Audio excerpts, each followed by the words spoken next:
Welcome to Boss Up. I am Nicole Jones, the host of this show, and here at Boss Up, we talk about starting, grow, and sustain your business.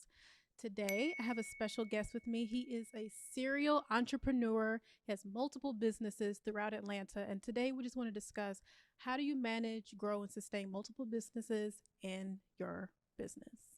So, Lance, welcome to the show. Thank you. Thank you. Nice to be here. So I want you to give a brief introduction because I mean you have quite a few businesses that you have That's here, correct. That's correct. and you're managing them well. And Hopefully, they generating revenue. right, that is you have a business. That's correct. That's correct. And one of the things that I really want to drive home with this particular show is being able to show our audience, tell our audience what's important about starting your business, how to grow, and how to sustain. And because you not only have one but multiple, I'd like to at least give like a brief introduction to what businesses you own, and we'll go from there. Okay, great, great. My primary business is home improvement and property services. That's just generating management for people and their daily activities. Most homeowners are faced with different type of challenges in owning their home, especially a new time home buyer. So a lot of times they just don't know anything about the house. So that's how I started that business. Of course, the landscaping that correlate with owning a home, a trucking business because you see what's happening on the highways daily, Yes. Amazon and things of that nature. So one of the key things that I consider when I think about starting a business is what I see and what I also see needing support. And so you can determine, and are you passionate about it? If you Yep. can see a loophole in society that you think you can help with and in process generate some revenue, then you consider starting that business. So that's how I got into most of them and being passionate about whatever area you want to be in. Don't try to go into computer business if you don't know No anything about interest. a computer. Yeah. It's Yeah. just going to spin your wheels. So you were able to essentially identify the gaps in the market and Correct. figure out, this is something I see as a gap. This is where I feel like I can best serve in these different areas. How can I now, create a business around this particular need? Correct. Correct. The biggest thing is, are you good at what you're starting? Yeah. A lot of people have numerous ideas on starting a business, but are you good at it? Yeah. Do you have a support system? What's it going to cost? You and I talked about cost and what am I going to need? My licensing, my insurance, those things right there can slow people down in their process of starting business. A business. A lot of people say they have a business, Yeah. but they don't have anything registered with their respective counties and their licenses and their insurance. That So part scares me. yeah, it happens a lot. It happens a lot, Yeah. and they're not able to get to the loans from the bank, the line of credit for their business. So it's a process that people need to understand, Yeah. and they can find that type of information on Google, and they can contact you, and we'll share that with them on the process of actually starting a business correctly. Correct. Yeah, Correct. so No, that's awesome. That's great feedback. One, I do want to take it a step back because okay, I introduced you as a serial entrepreneur. correct.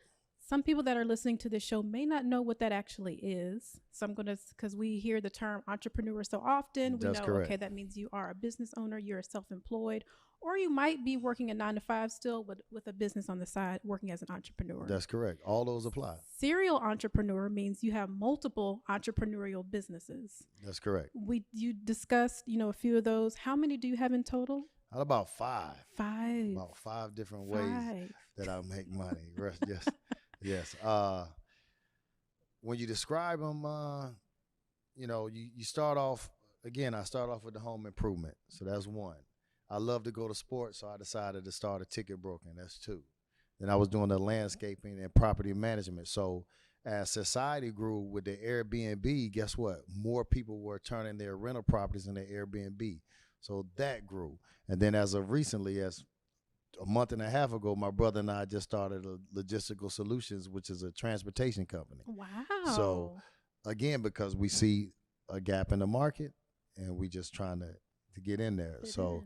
when you start talking about serial entrepreneur versus like you said, a 9 to 5 that has a business, both the same, but just I have more than one. Yep. you Yep. know, No, that's so. very true. That's very true. So let's go a little bit deeper into you actually going into these businesses. Something that you mentioned earlier, I think, is really key. And you mentioned it's important to have a passion for these different areas. You don't Correct. go into starting an entrepreneurial business because it happens to be the next trend, it's the Right. next fad, and Right. everybody's doing it. Everybody wants to start an eyelash business or something. It's Right. like, Right. oh, let me get into that because it seems lucrative. But if you have literally not made way into that space at all, you don't even wear makeup, Right. you have no interest in that space, it may or may not be the best idea for you to go into those different areas. Right. Right. So when For you you, yeah, I okay, want to I'm get sorry. to like for you, when you went into these different spaces, you had some sort of interest in gaining more perspective and sharing that knowledge in these areas. Right. Right. When you break them down, like I said initially, as a boy growing up in the South, you cut grass, right? I can remember being a young man and me and my buddies get together, grab a lawnmower, knock on door to door, and we would cut the grass for $6 and $7. Now, of course, that was many years ago, and you come to today's society where you have a lot of digital age young men. So your 14 and 15-year-olds, for the most part, they're savvy in telephones and things of that nature, but they're not doing blue collar work. They're not Yeah. cutting grass. They're not washing cars. Those are you see them out in society, right? You see car washes and landscaping trucks go by back and forth. So, me having done that also let me realize that hey, it's a lot of work out here. Yeah. There's a lot of people out here that don't cut their own lawns. So, I done it as a boy. My family used to tease me because I was the cousin that's always in his own yard. So I started a business. So I already had the passion. So and that's important when you're going out there because you're not out there chasing money. You're chasing your passion and the money will come. And everything that you do, if you decide to start a business and you want to chase money, you're going to lose. You just be passionate about whatever you're doing and then you're going to sustain success. If you look at all the successful things and the people that you see on TV, the digital guys, the telephone guys, the Uber guys, they're extremely passionate about that thing. Yeah. They sleep it, they eat it, they drink it, they do it every day. That's all they talk about. Oh, here come Eddie. He gonna talk about some grass. He gonna come talk about selling me a ticket. Now, many years ago, it was difficult for me to go out there and try to solicit work. You get 6, 7 years, 8, 10 years in that. You don't do that anymore. People ring my telephone. Yep. Say, hey, I heard you cut grass. Hey, I heard you got tickets this. Hey, you got this. And it's just that quick. You got to be passionate. Yeah. It's going to show in your work. It's going to show in everything that they do. So I encourage people to start with what they like. If you like to cook and everybody says your cooking is good, start right there. Yeah. And I do your agree. research. I love Research too. Do your research. Know what you're doing. I love that. I love that because there might be some people who are watching today who are in that boat where they're saying, I know I want to be an entrepreneur, but I literally have no idea where to start. Right. And so tapping into those passions, tapping into those natural gifts and natural abilities that you have. Right. This is something I talk with my friends and family about all the time. Like if there's something that your friends naturally go to you and gravitate to you about, that might be your natural gift and where you can then flourish and turn that into a lucrative business. Absolutely. So it's very key, very important to understand what is it that you innately enjoy and then turn that into a profitable opportunity, given that you want to go into entrepreneurial space. So, yeah, I mean, that's very true. I like helping people. That's why I get my kick at. I can tell you a story. When I first initially started my landscaping company, me and a guy named Williams, EJ is what we call him, and we would be riding around, and we were going through a low-class income neighborhood, and a lady stopped us, and her yard was really distressing. She was like, "Can you cut our grass?" And I was like, that was worth more or less really like $100 yard. And she was like, I don't have any money. Can you cut out? Can you help me out? I looked at Will and I said, you know what, Will, let's just do it. So we just cut her grass and we just told her to give her what she could.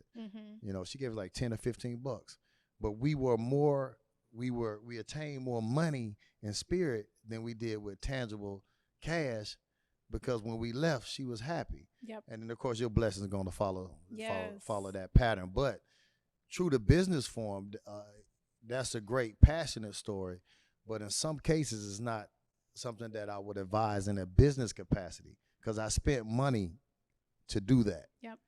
But Yep. I also have a ratio that allows me to know exactly how much money I was going to spend in that Yes. yard. So other than paying Will, I probably broke even. So I didn't make any profit. I broke even. When you start going in the red, then you have to understand what decision you're making. So to be more focused, having a passion and wanting to make people happy. Some people want to change the world. They want to make things easier for people. That's kind of like a starting point. It's going to keep you going in the lulls of your business because you're going to face those.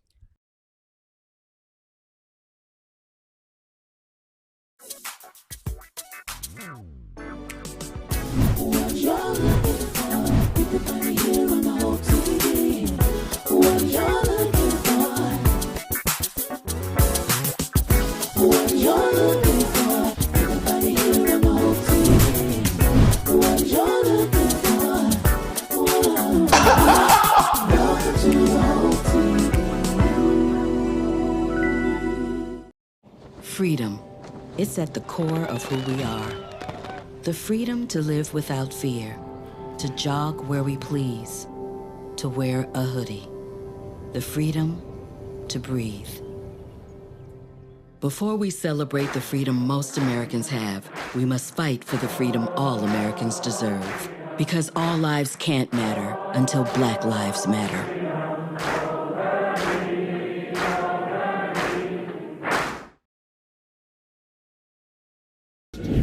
Well, look, you might not be popular, but my favorite character is Celestial because So one of the quotes that I wrote down in the book that kind of stood out to me was, "Love is the enemy of sound judgment." She seemed like a very needy woman. And I can't even respect Andre because how do you prey on your friend's wife while he's incarcerated? Like, I just can't get with that. And maybe I got too invested in the book, That's the point.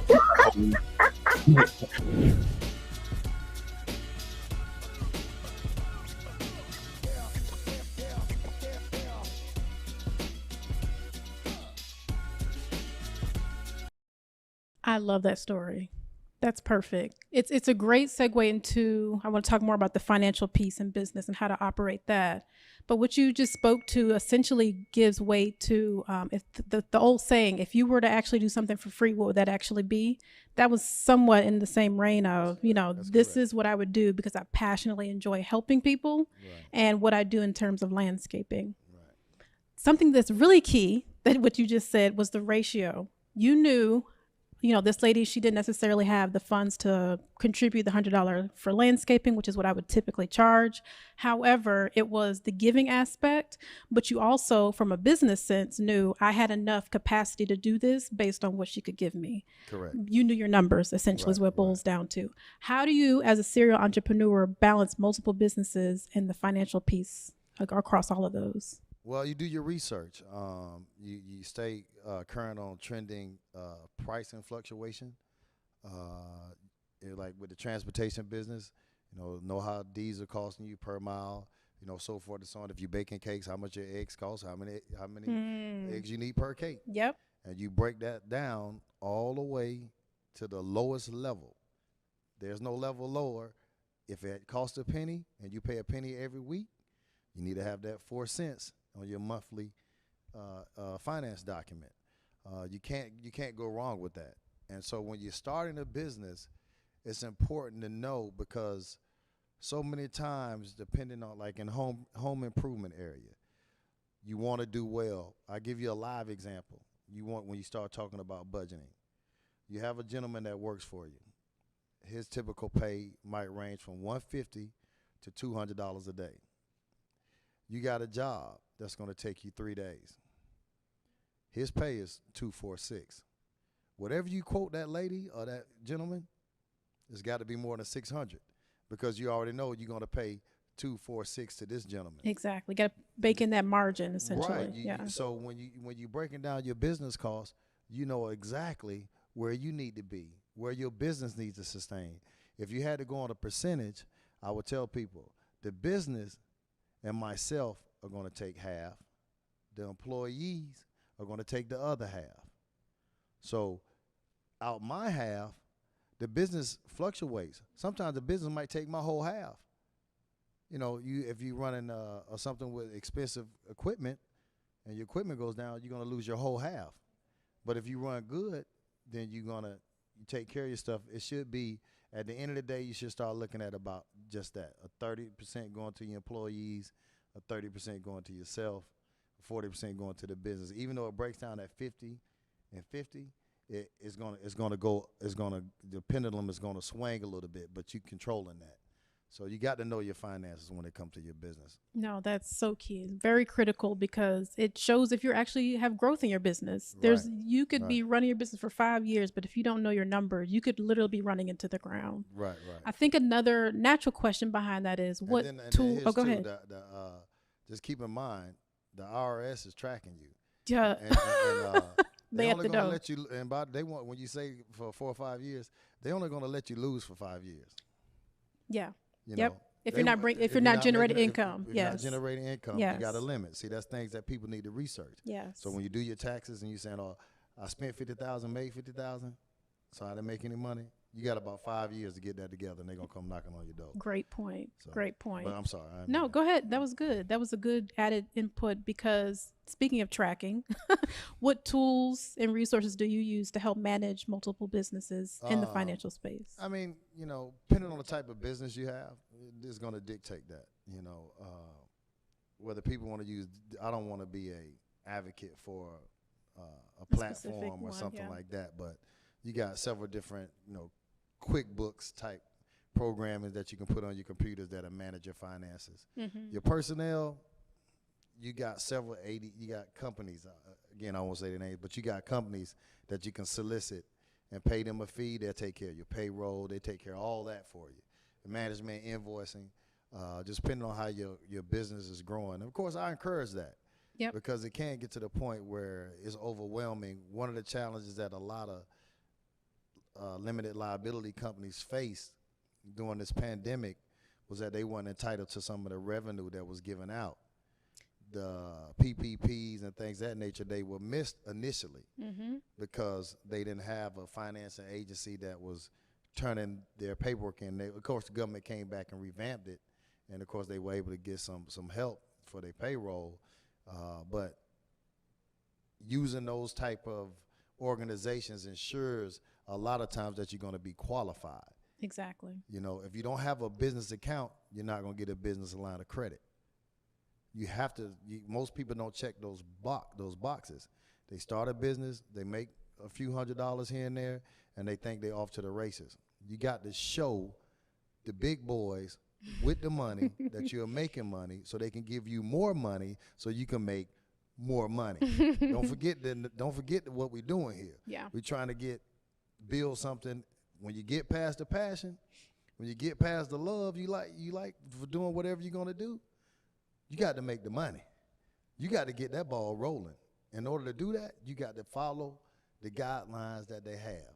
Exactly. Secretary of State, license, bank account, insurance, production, deduction, profit. And then from there, you moving forward. There's so many businesses out there. Yeah. There's so many things people do. Real estate. You see them popping. You see everybody coming up and down with it, right? You see them. Boss up. They bossing up out there.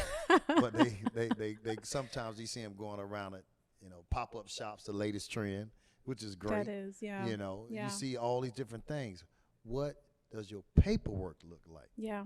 I think that's a good trend that we've been talking about in each part of which you've been able to share. The track record is you need to have documentation. Absolutely. You need the paper trail to show that you are a legit business. Starting out, you're just trying to get your bearings. You're trying to get the research in terms of how should I register my business, the license, the state, the county, the bank account, so on and so forth. But even after you do that, in those initial steps, you still have to have that track record to show that you are being a legitimate business. Right. And you got, I failed to mention that I came up with a male product line, a beard, cream, and, facial, and something that I've been working on. Okay, come on, about male 4 or product 5. line. Yeah. NB products, and again, I saw something there. I saw the men trending with the beards, everybody was wearing the beard. They started going to facial hair being more societal acceptable. Yep. And in that process, I went to Walmart and I went to that section, and there wasn't that many choices. So keeping in mind that when you want to encourage people, so you guys out there that want to start a business and you think there's plenty businesses out there, there's always room for one more. You know, Always. there's always room for one more. Yes. They You hear got that room often. for you. So Yes. Yes. go ahead and give it a shot, and each person has their secret. You know, so just follow people that are doing it correctly, that are generating revenue.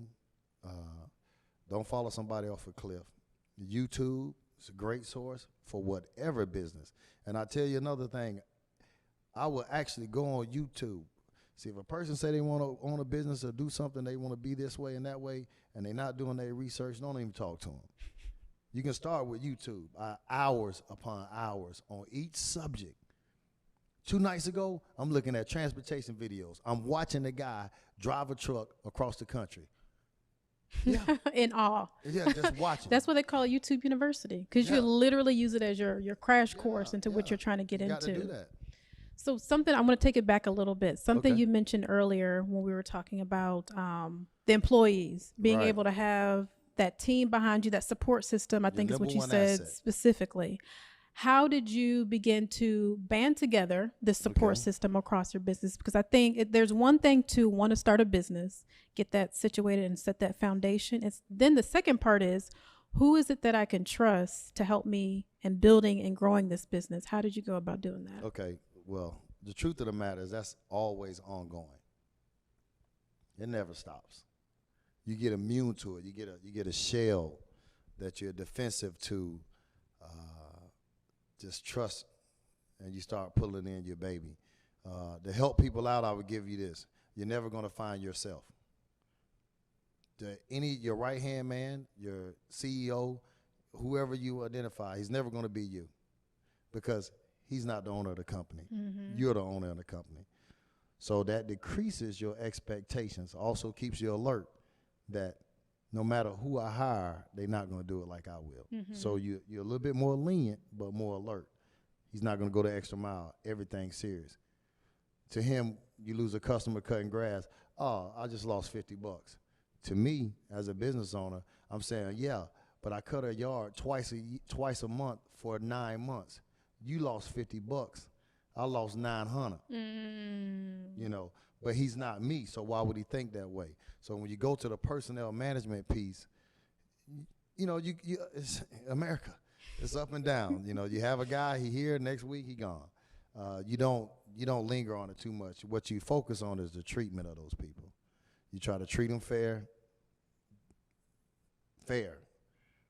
no favoritism and things of that nature, and they are your number one asset. I've had jobs when I had a team in place. I want to say at my height, I probably had about 14 guys. I had a phone book, 14 guys I can call in there. Not at one time where we was doing a mall or a large property, I would have as many as 14 people out there. Wow. So that's not it's not hard. They know what their job is. You start appointing guys, and you always have a right hand. Like to this day, I have a right hand man. He's gonna do everything I say, make sure everything he knows the cost. He's kind of knows that he's privy to all the information that I am, and it costs me a little bit more. But trust is not, you know, you're gonna have to pay for that trust. Give him something to lose. That's my advice as well. You know, you paying a guy minimum, he's not gonna be trustworthy.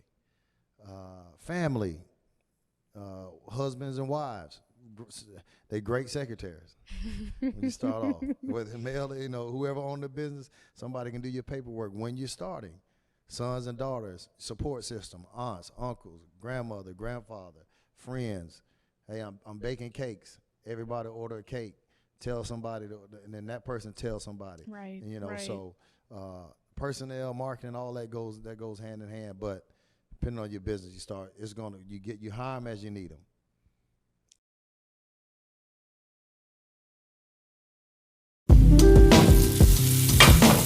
We're back on our Thanksgiving installation.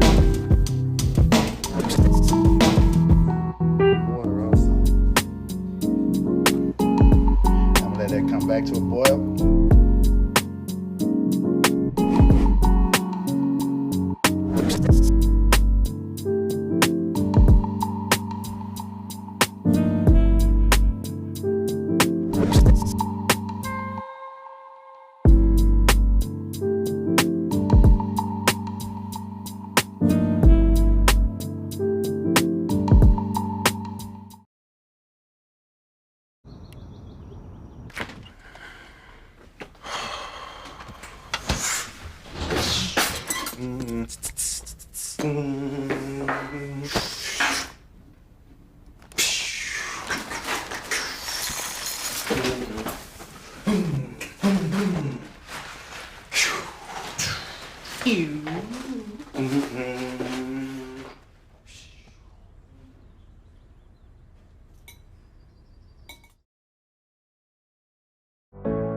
you're having a large event with people of mixed vaccination status, there are a few different things you can do to keep Thanksgiving dinner safer. No one's safe. In this case, when it comes to holiday gathering, there are not safety in numbers. Referring to people that you have actually been around during the pandemic, people that might not be directly a part of your household, but you're familiar with their behavior. They are also taking the same precautions that you are. You know, having small gatherings with that group of people is considered safer.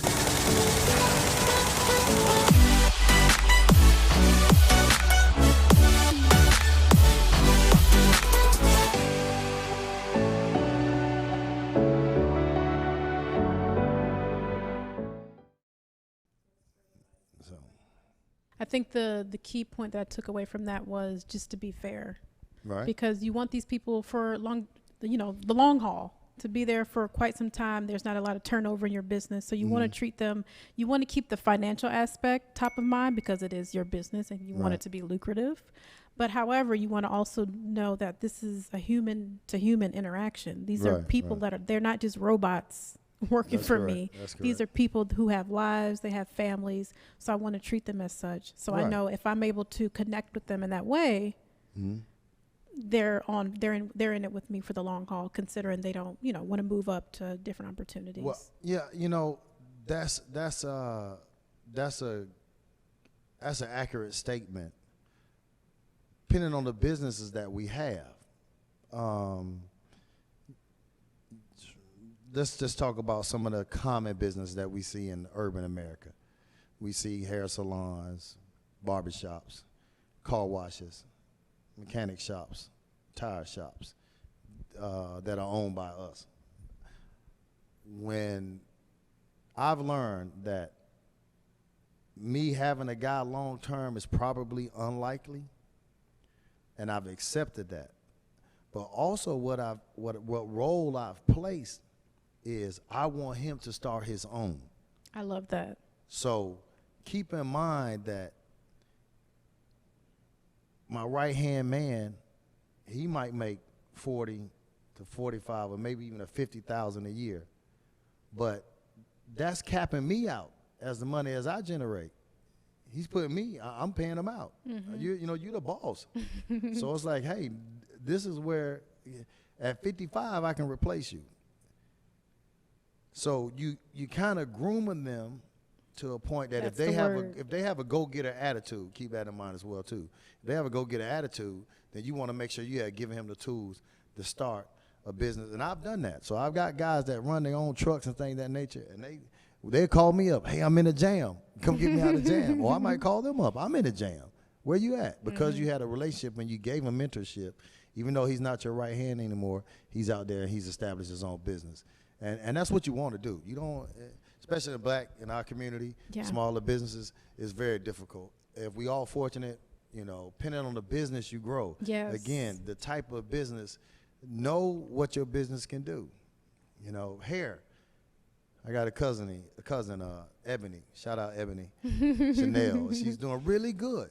She's doing really, really well. She's over 6 figures. Wow. And she's not even 30. Congratulations. She does hair. So does she need a large? She's giving it in, shipping it out. But does her dad's my uncle? But does my uncle get packages in the mail every once in a while? He got to take them to the post office? Absolutely. Your family can be your support. So, and those are the different type of things. We are African Americans and us good folk, we are not recognizing the revenue that doing a business can generate for your household. Whether it be just that, whether it be baking cakes, whether it be doing small things. $100 a week, $5,000, $200 a year. That's how much extra. You do that twice, they're gonna bump you up a tax bracket. You make 10 more thousand this year than you made last year, you're gonna go up a tax bracket. Yep. Now, what can you come up with to do that? If people had that attitude, we would start to catapult. That's an entrepreneur, though, right? That's Yes. a serial entrepreneur. That's how he Yes. thinks. Like everybody should think the same way. Why you don't have a business? I actually was going to pinpoint on that because you mentioned you had to have that goal-getter mindset. Right. It's a mentality. Being an entrepreneur is not just a buzzword. You have to be mentally there, physically there, and like be present in that moment to understand this is what I actually need to contribute to my business, to my community, to my employees in order for this to be successful. So I think that's super key. And I love that you use the word grooming when it comes to actually nurturing the people who are on your team, because that is super critical. It's very important because that's what you want. That's how I envision, as I onboard people into my business, that to be able to do that. Yeah, that's what we all want. Okay. So I think I would encourage people to just get out there and try. Be motivated. Do your research, save your money, also be careful that, I was just telling a friend of mine that she does eyelashes and makeup. And as the pandemic hit, her business slowed down. So sometimes you're fortunate enough to have, I hate certain words. I don't like entrepreneur as a word, like I don't like hustle. Okay, I like entrepreneur better than I like hustle. Of course, they have great. You're not educated, you're a hustler. You get more sophisticated, become an entrepreneur. So I was just telling her, sometimes a hustle, the term using like those smaller businesses, will get you over the hump when you have a normal job. That's your side job. Yep. And sometimes it can fluctuate.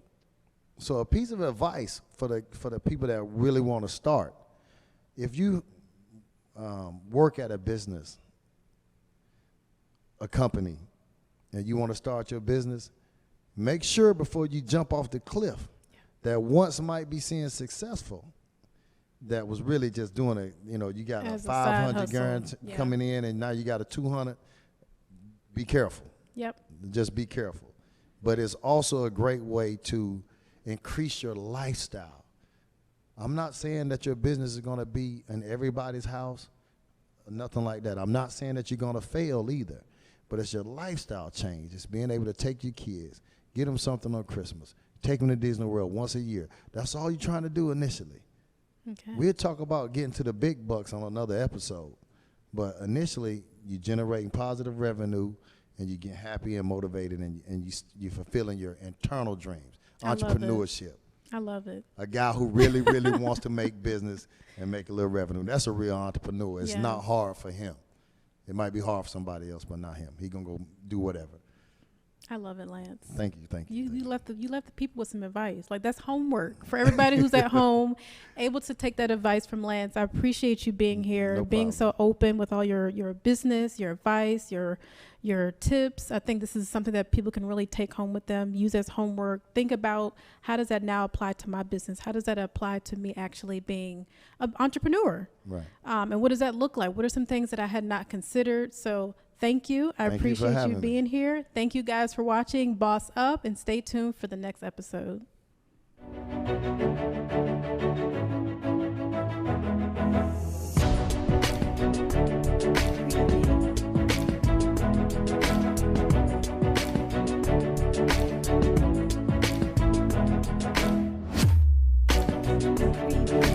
Preview.